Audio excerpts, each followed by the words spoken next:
This is Project Stomper, Part 3.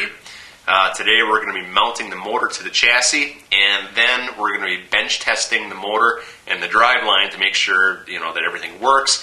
And then we're going to decide on which button cells to use, because I got a feeling these aren't going to fit, but I don't know yet. So, let's get started.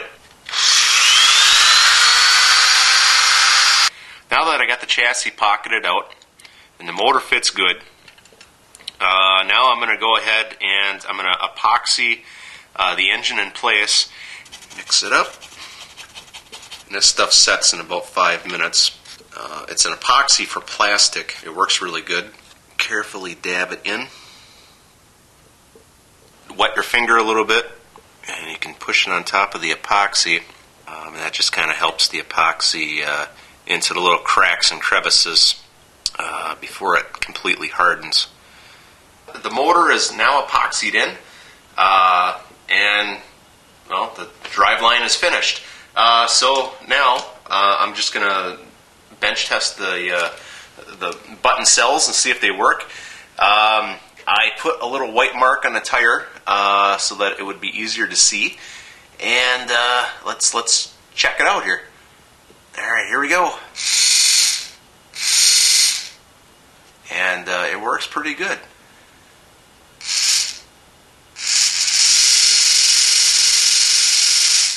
Okay.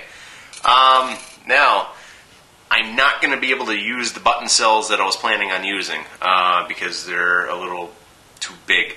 So, I'm going to have to purchase some smaller diameter button cells and possibly stack 3 or 4 of them together and build some kind of a button cell holder with terminals that I can solder the wires to.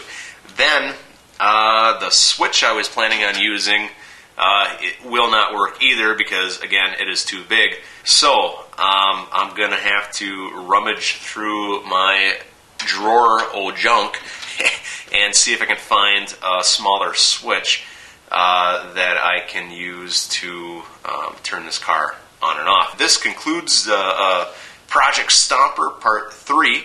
Part 4, we're going to be tackling the batteries and the switch, and Part 5 will be, of course, doing the loop-de-loop on the track and all that. So, stay tuned to my channel, of course.